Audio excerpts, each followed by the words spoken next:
Welcome to the Ripples of Perception series. I'm Lisa Hayes. I'm Iva Nasr.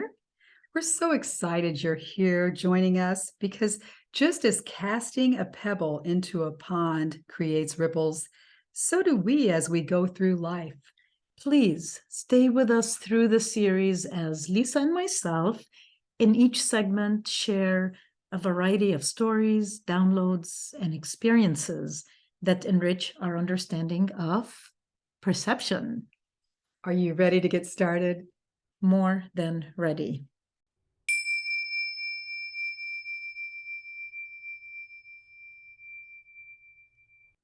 There's been so much loss of loved ones in so many lives lately.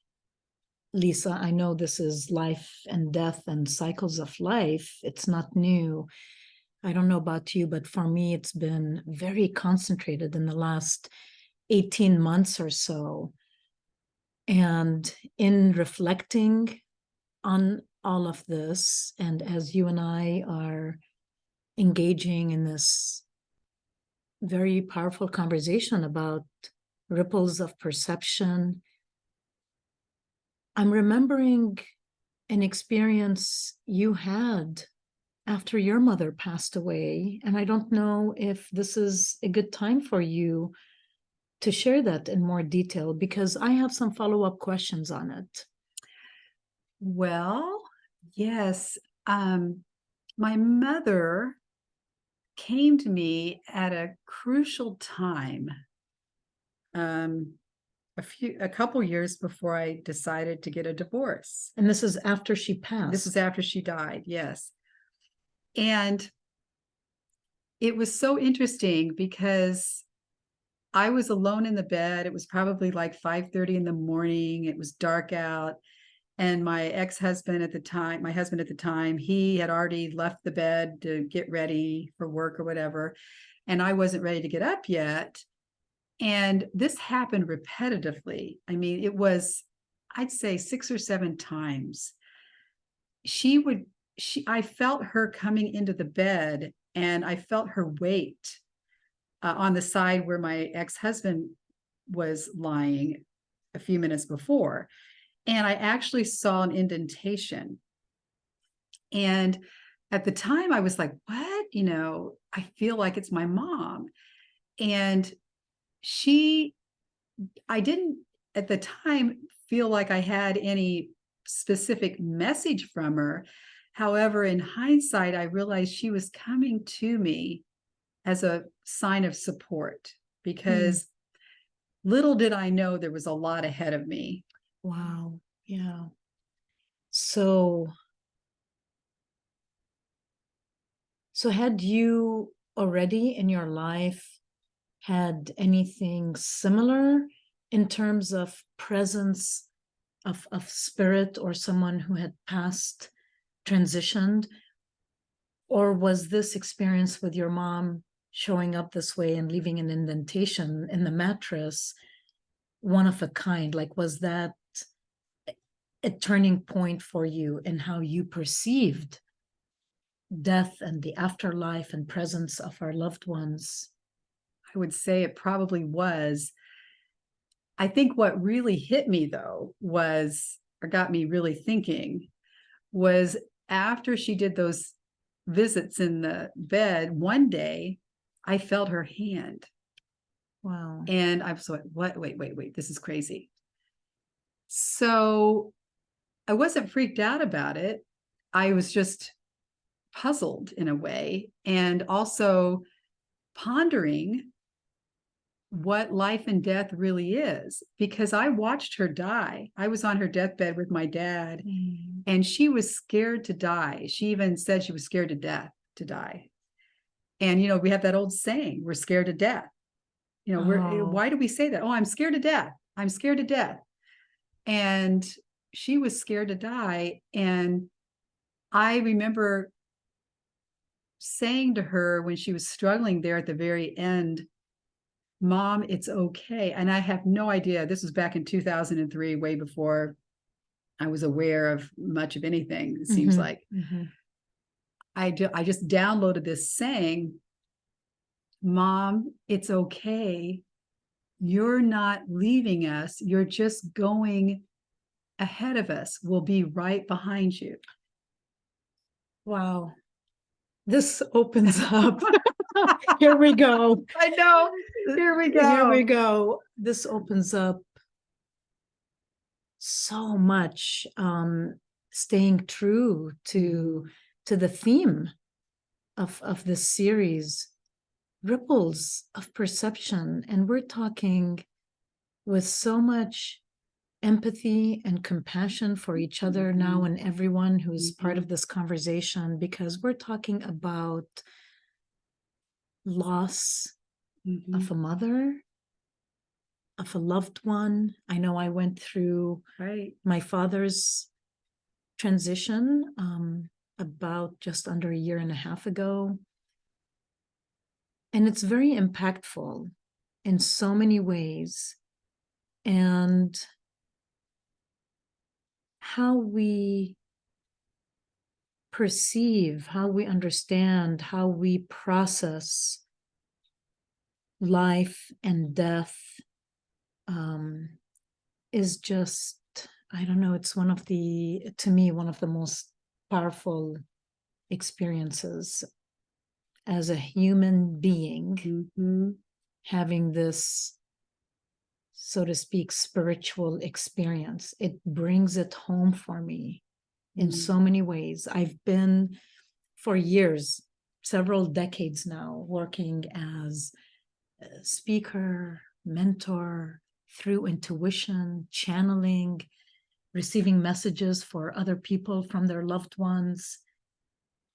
It's very different when it's your mother or your father. What messages have you received lately from your father? Whew. Because we've talked about a lot of times you hear him and he relays things to you, and you even do like channel writing. I do. You want to hear something that's really interesting? I unconsciously, and I figured this out the other day, I unconsciously have held back on doing too many writings in this context of receiving a message because I wasn't sure I was ready to hear from him that way, although some of it had already come through. So even with as much as I am open and this is my way of life, I realized that there was something a lot more intimate about receiving a message from my father and to have that conversation with him. I mean, very soon he and I are going to be co-authoring a little book. So I've come full circle with it.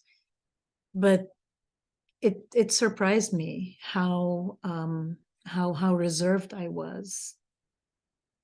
In the meantime, he hasn't been so reserved. He's been coming through music box at the condo with me and mom. He's been coming through the speaker system in the car. He has been playing with the lights on this tree of life, light lit tree that we have in the condo. So his presence is constant. And anyway, so I'm ready. I'm ready for this unedited, open experience with him and others who are, as we say, beyond the veil. I am ready to not even conceive that there is a veil. I love that. And I'm still going back to your experience with your mom. What happened? Like, what happened once you had, what did you experience right after she showed up for you in this way? Well, at the time, I just had to keep going on with my life. However, it was ingrained in me. It was something I would never forget, because years later, she came to me in another really strong way. And I will say my father comes to me a lot more, and my mom is a little more sporadic, let's say. But when she comes through, she comes through. And as you can understand, obviously, not every day do you see an indentation in your bed and feel the weight. But one day, and this was about 4 years ago, I was in my living room meditating with another woman, and I was sitting on my ottoman, and I felt the presence of my mom behind me. I mean, I just said, my mom's behind. I mean, I said to myself, my mom's behind me. I may even have said it to the other woman.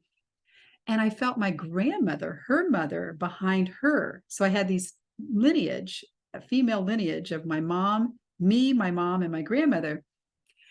And as I felt her presence so intensely and so beautifully glorious energy, I felt just like someone would put their hand on my forehead right above, right where my eyebrows are. I felt her hand, getting back to the hand again, touch my eyebrows and go up over my head. And it felt, I mean, I had to turn around because I thought somebody was there. It felt so physical again. And I blurted that out to my friend. I said, "Oh my gosh, my mother just touched me." And it felt so real. It was real. I think so. It was real. Here we go again. Like, is it okay? Is it okay to open up to these possibilities? And I know over the years, through just life coming with invitations to me, sometimes the invitations were not so subtle, and other times very subtle, but just opening me up to understand non-separation. We talk about interconnectedness, we talk about oneness, and how peace in the world will come as we ripple out acts of kindness and compassion and all-inclusiveness, and it's all very, very important. So is it okay to apply this openness and this ability to have empathy with spirit and our loved ones in spirit, to realize maybe they're not gone completely, but just have left, the form, the vessel, the suit behind that gets recycled one way or another? And what would life look like for all of us if we never perceived death as the ultimate complete separation, but just another level of connection? And what do we have to do as individuals to open up to that?